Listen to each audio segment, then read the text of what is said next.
Continues, and tonight we focus on online violence against women, tech-assisted violence.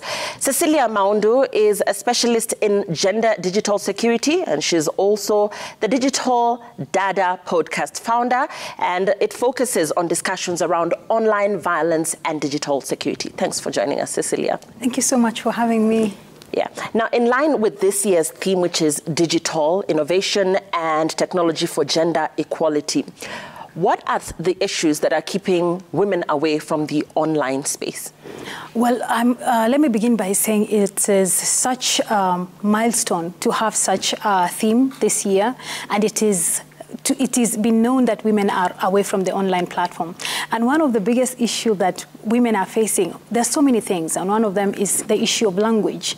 We have over 7,000 languages around the world, but only 150 can be able to be done by machine translation. So language is very key, coming from a country whereby English is not our first language. So you can imagine a woman in the interior of Kitui who would want to access the digital platform, but cannot because of the issue of language. Online gender-based violence, especially women who have voices online. And you find, we've seen in the recent past that senior women in government like New Zealand withdrawing from office because of the issue of online violence. And it is an issue which is yet to be properly addressed. And one of the things is inadequate laws and policies that have been there, but they're not being properly implemented. Mm-hmm. Yes. Now, let's localize this conversation, Cecilia, and talk about how women can stay safe online. Yes, the violence is there. It has been there. It's nothing new. But in terms of staying safe and even wading through these turbulent waters? Well, the first thing that women can do is learn how to be safe online, take advantage of the courses that are offered online on the issue of digital security, because you can only do so much as a trainer. But we live in the age of Google, and they say when in the age of Google, ignorance is a choice. So you go online and learn how to be safe. How do you protect your information? Because you remember we are living in a data economy. People are still not aware of how important their data is. So educate yourself. And there's so many things you can also do when you're online. One of them is also educate people on the importance of safety. So learning and taking trainings that can be able to keep them safe online. But it's almost as if when you're in a public space as a woman, be it as a politician, be it as a woman with a voice that uses this online platform, then you're more prone to getting these attacks. So in terms of such women actually staying firm amidst all the noise, what would be the way forward? Well, unfortunately, when you're a woman and with a voice online, there are some of the repercussions. Those are some of the repercussions. And that's why we keep saying one of the agendas of these people is to keep you offline. So you also have to know, you have to stand up for yourself. And I'm not saying that we normalize violence, but you have to know, especially a woman like you who has a voice, sometimes you will go through it, but how you handle it. Because if you say you are leaving the digital platform, then what are we saying? We're trying to say that the digital platform is not for women. So also knowing that these things can happen is the same way you can fall sick and then you go back better. So even when you go through online violence, take some time and then go back bigger than you left. Mm-hmm. Yes. Now, in terms of the Digital Dada podcast, which you founded, let's talk about what you've been addressing, where the gaps lie, and what support or assistance would work towards lending the voice or even amplifying the voice of what Digital Dada is all about?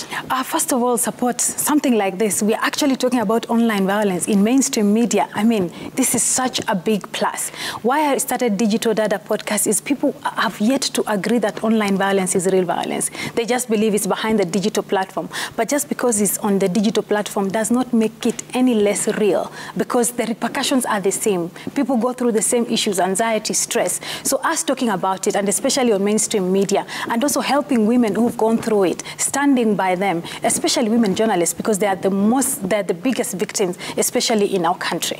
Yes. Mm-hmm. Now, Cecilia, this year, the theme around International Women's Day is Digit-All. What do you foresee for women in online spaces in this country, not during an election, not during celebrations, not because of what they're wearing, and not because of the attention that they are perceived to be drawing their way, but in terms of Digit-All?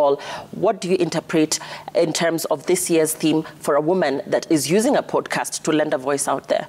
Well, I must say it's very encouraging. I must say there's so much hope because the next generation who is coming after us are going to find a better place. And how are they going to find a better place is having such theme, Digit-All. And what we keep saying is women need to take advantage of the digital platform. People are making millions out of the digital platform. People are learning. People are becoming better. We're also encouraging young girls and women to take advantage. And also another thing, we need more women in the tech space. For the longest time, it has always been referred to as a male-dominated field, which is true. But it's because we've grown up in an environment that has taught us that that is a male field. But we want to change the narrative. And the narrative is being changed. And I foresee a future 5 years from now having more women. And when women are on the tech space, then they make decisions that affect women positively. Yes.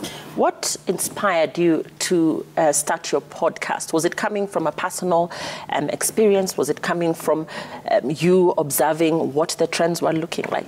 Well, I observed the trends that were looking at the trends that were happening. And also, as I said earlier, I realized a lot of people think it's not violence. It's just all play and game. But unfortunately, the people you're harassing, they're actually real people. They're people's mothers, wives, and sisters. And I realized it's not in the mainstream media. So what do you do? And that's the advantage of technology. It gives you an option. So I decided, you know what? I'm going to start a podcast and talk about online violence, talk about digital rights and how to educate women on how to stay safe online. You know, put it out there so people can learn. And if I can reach one person, then I've done more than enough. You're able to gauge what difference your podcast has made. Are people listening? What has been the impact of what you're saying out there?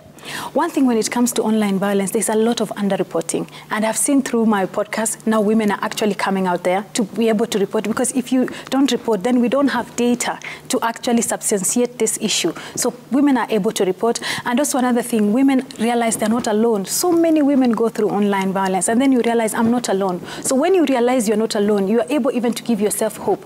Another thing with my podcast that I've seen change, people are able to talk about it because the issue with online violence, it ends up victim shaming. So now the victims are actually not ashamed, but they're able to talk about it. Yes.